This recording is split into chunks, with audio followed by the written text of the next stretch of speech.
Salut tout le monde, comment ça va? Bienvenue dans l'After Angleterre, le podcast qui débat du foot anglais toutes les semaines, dispo partout, en audio évidemment, sur les plateformes, et c'est la nouveauté en vidéo sur YouTube. Vous le savez, désormais l'After Angleterre est sur la chaîne de l'After, @after-foot.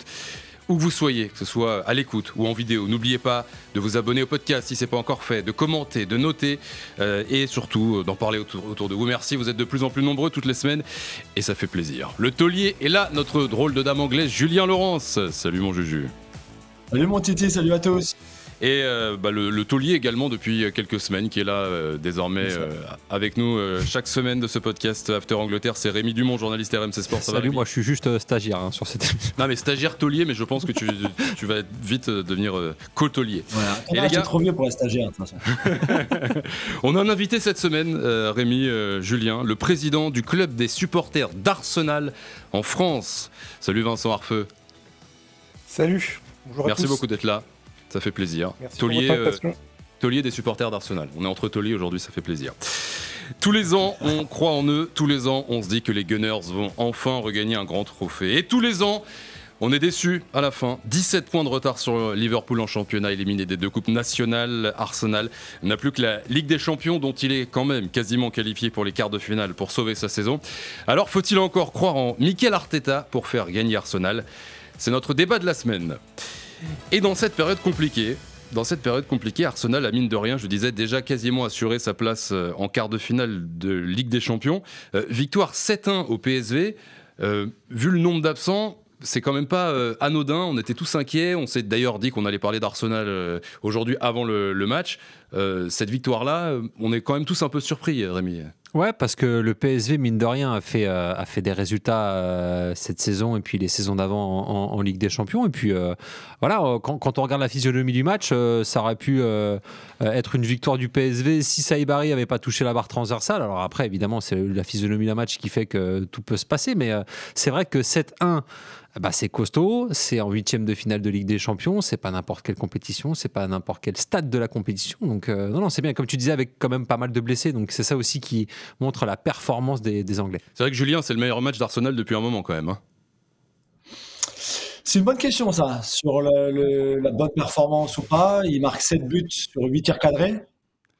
Un expected goals de 2,2 ou 3, je crois. Donc, tu as quand même super bien terminé les occasions que tu t'es créées. Tu n'es peut-être pas forcément censé marquer autant de buts. Tu peux, comme l'a dit Rémi, à juste titre, avoir été mené à 1-0. Tu peux aussi t'aurais dû surtout perdre Miles Lewis-Kelly, ton arrière-gauche, parce qu'il doit être exclu après une demi-heure de jeu. Alors, tu mènes déjà 2-0, mais tu dois être à 10. L'arbitre a fait une petite faveur à Arsenal sur ce coup-là. Et donc après tu déroules, mais là où tu as bien joué, pour moi le mieux dans cette rencontre-là, c'est qu'effectivement tout le monde se demandait comment ce match allait tourner. Arsenal était dans le dur, il y avait eu le 0-0 à Forest, la défaite 1-0 à domicile contre West Ham, et ça ressemblait vraiment à un guet-apens un peu. Ça ressemblait vraiment à un plan, on le sent pas trop, et en fait ils ont explosé. Ouais, exactement. Vincent, t'es surpris toi, vu la période d'Arsenal, que ça soit terminé comme ça, justement, pour les Gunners face au PSV? Oui et non, parce qu'en fait, les soucis d'Arsenal, c'était aussi surtout en Première Ligue, contre des équipes qui jouent avec un bloc bas et qui laissent très peu d'espace, à Odegaard notamment. Et c'était pas le cas vraiment contre le PSV, où il y a eu plus d'espace, donc ils ont su en profiter. Donc peut-être que le PSV connaît un peu moins Arsenal que les clubs de Première Ligue qui savent comment faire déjouer les Gunners. C'est quoi le gros problème d'Arsenal ces dernières semaines? Il y a eu ce début de saison canon comme souvent ces dernières années. On a une explication qui semble sauter aux yeux tout de suite, c'est les blessés. On a vu la compo face au PSV, Havertz, Saka, Gabriel Jesus, Martinelli, il n'y a plus personne devant. Mais bon, ça aussi c'est peut-être la conséquence d'une mauvaise gestion. C'est quoi le problème de l'Arsenal d'Arteta 2024-2025? Moi, au-delà du 2024-2025, je dirais juste que c'est à partir du mois de février où généralement il se passe des choses qui font que soit il monte crescendo, mais généralement ces derniers temps il replonge, parce que je me souviens que la saison dernière ils étaient à la lutte pour le titre, alors je sais plus si c'est la saison dernière ou la saison d'avant, mais ils perdent Saliba et du coup là ils s'effondrent totalement. Des moments où ils avaient une confiance absolue, tout marchait et il y a petite poussière qui vient enrayer la machine et derrière tout s'effondre. Et on a connu la crise au mois de novembre du PSG à l'époque. J'ai l'impression qu'il y a la crise du mois de février-mars pour Arsenal chaque saison, en tout cas sous Arteta, quoi. Julien, c'est quoi toi le point de départ de cette crise de janvier-février là pour Arsenal? Non, mais je pense que les blessures, effectivement, c'est juste. C'est pas se cacher derrière quelque chose ou justifier la mauvaise forme. C'est que quand 3 des 5 meilleurs joueurs, on va dire, sont absents pour entre 2 mois et demi et 4 mois, comme Odegaard, Saka et Havertz, en même temps, mais c'est aussi qui est le pire. Je sais pas comment on dit, tu vois, à intervalles réguliers, quoi. C'est compliqué. Je pense que tu peux prendre n'importe quelle grosse équipe en Angleterre, en France, où tu veux. S'ils perdent 3 de leurs 5 meilleurs joueurs pour une durée aussi longue, c'est forcément compliqué. Donc, tu as perdu Odegaard, tu as fait avec.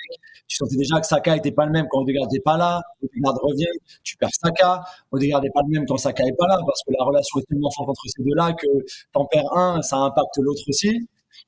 Et au moment où tu vas pas chercher un numéro 9 en janvier pendant le marché des transferts, tu perds Havertz pour la fin de la saison. Donc, c'est vrai que c'est compliqué à digérer. Après, juste pour finir, moi, je sais pas s'il y a que ça aussi, mais c'est un style de jeu qui demande beaucoup, qui est très exigeant. Parce que Arteta veut des joueurs à l'entraînement et en match, est très exigeant.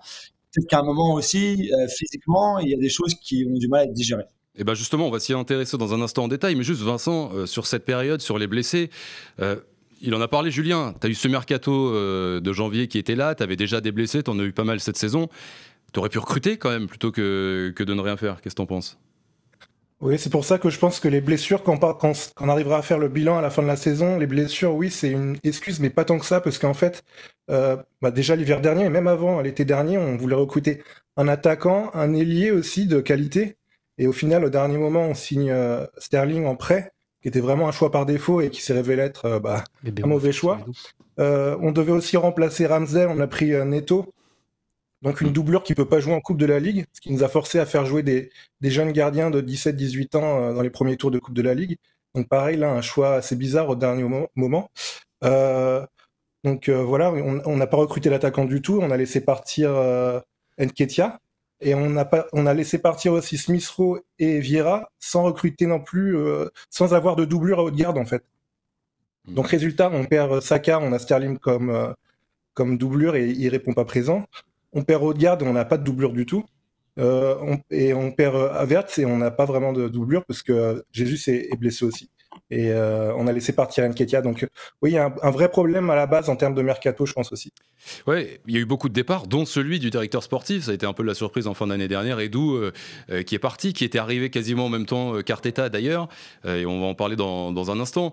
Mais les problèmes d'Arsenal aussi sont peut-être liés à ça, quoi. Tu perds ton directeur sportif, bâtisseur, entre autres, de ces dernières années. Compliqué.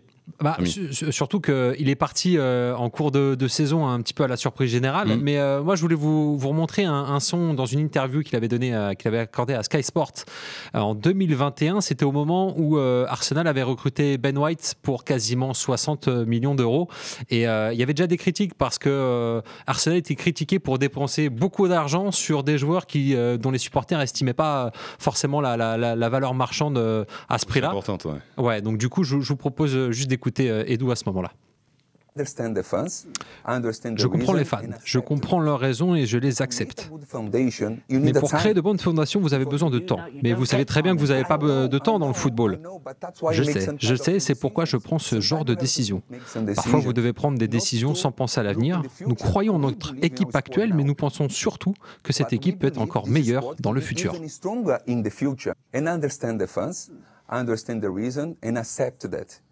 To create a good foundation, you need a time. But you don't get time in football. I know, but that's why you make some kind of the decisions. Voilà, besoin de temps pour construire l'équipe. Le réentendre, c'est pour ça que voilà, il parlait. Non, mais c'est assez intéressant parce que quand on voit l'évolution d'Arsenal aujourd'hui, alors depuis qu'il y a Arteta qui a pris les commandes de l'équipe, donc en décembre 2019, Arsenal, l'évolution du classement d'Arsenal, c'est 8e, ensuite 8e, 2021-2022 5e, 2022-2023 2e et cette saison 2023-2024 2e et donc cette saison actuelle 2024-2025 encore 2e. Il y a une vraie évolution, mais je voulais savoir moi ce que vous en pensiez par rapport justement à à ces transferts, est-ce que vous avez senti une vraie évolution? Est-ce que comment vous êtes satisfait des transferts qu'a pu réaliser Arsenal? Parce que voilà, il y a eu des paris qui ont été faits, qui ont plus ou moins marché dans le passé. Je pense à Nicolas Pepe. Il y en a d'autres qui marchent bien, comme Odegaard notamment. Vincent, je voudrais qu'on commence par Vincent, le supporter. En fait, c'est par période. Quand ça a commencé, c'était vraiment pas bon. On a recruté des joueurs comme Willian qui ont vraiment été des déceptions. Donc des joueurs plutôt expérimentés parce qu'on voulait retrouver le top 4 très vite et finalement ça a été un échec. Et ensuite, on a eu ce super mercato où on signe Ramsdale, White, Odegaard. Et c'est à partir de là où on voit une progression vraiment avec une équipe jeune, mais qui joue un bon football, confiante, avec de l'énergie et avec un public qui est derrière eux. Et après ça, je trouve qu'on a vraiment un peu régressé. On est retourné vers des recrues plus expérimentées, mais pas toujours du même niveau que les jeunes qu'on avait recrutés avant. Et surtout aussi, on a recruté énormément de joueurs plutôt à vocation défensive, gardiens, milieu de terrain, mais très peu d'attaquants. Quand on regarde le bilan des recrues d'Arteta, combien d'attaquants ont été recrutés, c'est très très peu par rapport au reste. Je crois qu'il y a eu je ne sais combien de gardiens, moins 6 ou 7 ou 8, je sais pas. Les arrières latéraux, les défenseurs, il y en a eu un paquet aussi, mais les attaquants très très peu. Donc au final, ça explique aussi peut-être l'évolution du jeu d'Arsenal, même si on vient de voir un 7-1, qui est un peu plus prudente qu'il y a 2-3 ans. Eh oui, une politique de recrutement conjointe, Arsenal, Edu, Arteta, depuis près de 5 ans. Bon, Julien et Rémi nous rappelaient les résultats d'Arsenal, les classements ces dernières années. Qu'est-ce qu'on dit d'Arteta à Londres, qui a, Mikel Arteta, un peu partout en Europe, longtemps été une sorte de référence, même à Paris, je sais qu'on en a beaucoup parlé, même ici à RMC, dans les couloirs, dès qu'il fait « Ah, on voudrait une Arteta, etc. » Mais 5 ans après, voilà, froidement, il n'a pas été champion, il y a une Cup qui traîne en 2020, en termes de gros trophées. Coupe d'Angleterre en 2020 et deux Community Shield, pardon. Donc Julien, qu'est-ce qu'on dit d'Arteta désormais? Alors déjà, pour commencer, moi je trouve qu'il a transformé ce club. Quand il est arrivé il y a 5 ans maintenant, on va dire, c'était très très loin du niveau actuel.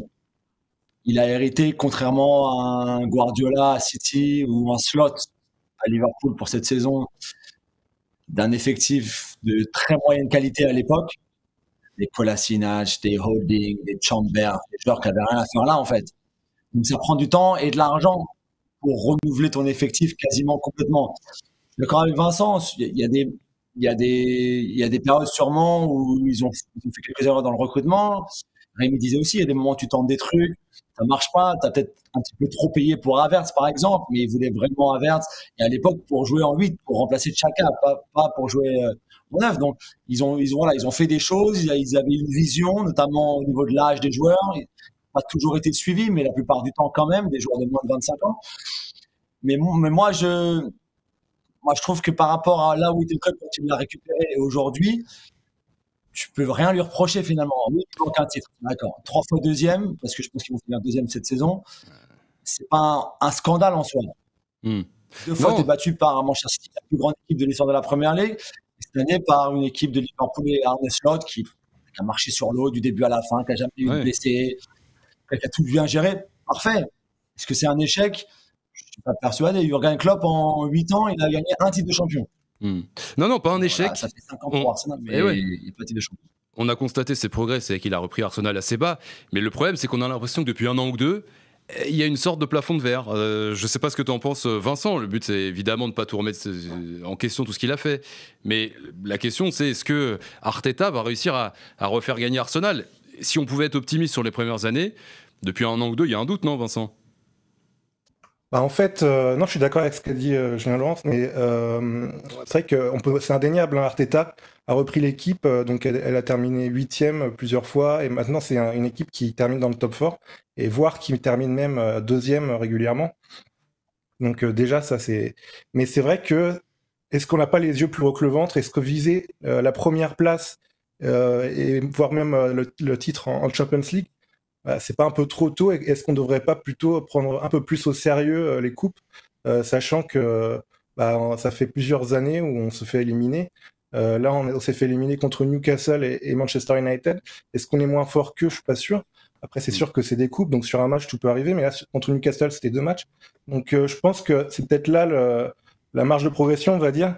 C'est peut-être revoir un peu nos ambitions, pas à la baisse, mais juste viser le top 4 en Première Ligue et vraiment essayer de gagner des coupes pour pouvoir vraiment avoir quelque chose à montrer par rapport à tout ce qui a été dépensé, etc. Ouais.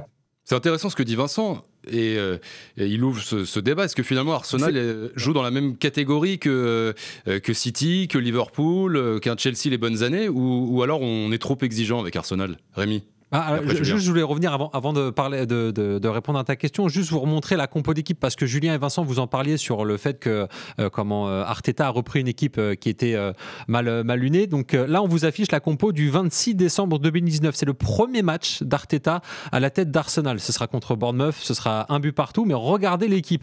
Lacazette en 9, donc c'est en 4-3-3. Aubameyang à gauche et capitaine. Nelson à droite, Eusilandis, Torreira, Xhaka en milieu défensif, Saka. On parle bien de Bukayo Saka en bas à gauche de l'écran, en arrière-gauche, avec une défense centrale David Luiz, Papastadopoulos et Maitland Nice, qui aujourd'hui a lieu en tant qu'arrière droit, et Bernd Leno dans les buts. Et on va vous montrer la compo d'équipe de mardi dernier. Très bien, comme ça, ceux qui nous écoutent sur les plateformes, bam, venez sur YouTube pour voir ça en vidéo, n'hésitez pas. C'est pour ça qu'on vous l'a décrit aussi, au cas où. c'est un 4-3-3 avec Raya dans les buts, Lewis Kelly, issu du centre de formation en latéral gauche, Gabriel Saliba défense centrale et Timber arrière droit, Thomas Partey en numéro 6, Declan Rice et Odegaard au milieu de terrain, Trossard ailier gauche, Naweri ailier droit et issu du centre de formation, et Merino recruté cet été mais qui joue en faux neuf, lui, le milieu de terrain, pour une victoire 7-1 donc. Effectivement, oui, il a replacé Arsenal. Alors même si sur cette compo il manque il y a pas mal de blessés, c'est clair.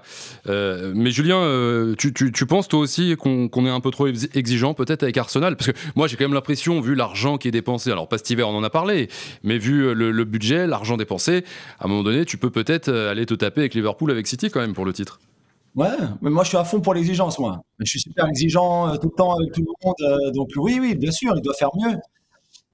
Après, si on le regarde sincèrement de manière objective, si on compare Mikel avec Guardiola, par exemple, tout simplement, en tant qu'entraîneur, est-ce que tu peux attendre d'entraîneur comme ça? C'est son premier job en tant qu'entraîneur numéro 1. Donc, il a 5 ans, en fait. Il a 5 ans d'expérience en tant qu'entraîneur.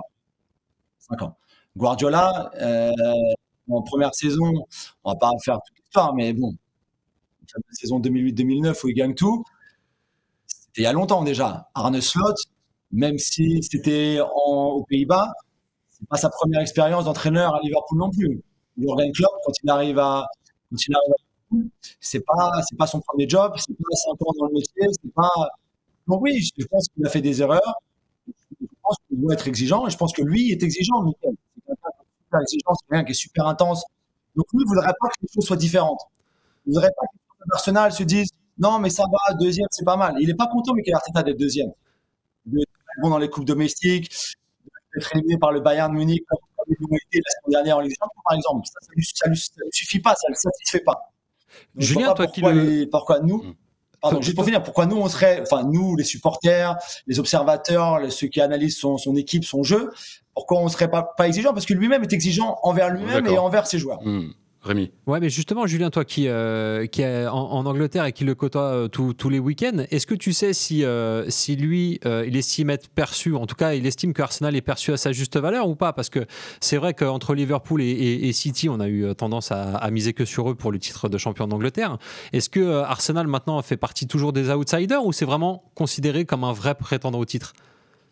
Non, comme un vrai prétendant au titre. Parce qu'en début de saison, peut-être que Vincent a suivi mieux que moi, mais chez tous les observateurs, tu sais, quand tu fais tes pronostics de début de saison, qui finira, le top 5, ce sera quoi, le meilleur buteur, le meilleur joueur, etc., qu'on fait tout le temps, tout le monde fait. Quasiment tout le monde disait Arsenal, même Gary Neville, qui a jamais vraiment aimé Arsenal, lui, l'ancien de United, avait pronostiqué Arsenal champion. Donc non, ils font partie de l'élite, et c'est plus une surprise qu'ils soient deuxième, mais c'est vrai que tant qu'ils n'auront pas gagné le titre de Première Ligue, il y aura toujours ces questions et c'est normal. Et ce genre de critique aussi. Vincent, il nous refaisait le CV là, Julien, justement d'Arteta, première expérience. Est-ce que il a prolongé, on le rappelle, maintenant jusqu'en 2027. Est-ce que tu penses que c'est toujours le bâtisseur parfait pour ton club, quitte, et tu le disais tout à l'heure, à se contenter peut-être d'une coupe de temps en temps, ou est-ce que tu penses qu'à un moment donné, on devrait dire merci Arteta pour les travaux, t'as remis Arsenal là où il devait être dans le haut du tableau, maintenant il nous faut un coach qui gagne, un coach qui a déjà justement des titres sur son CV et il nous faut un gagnant.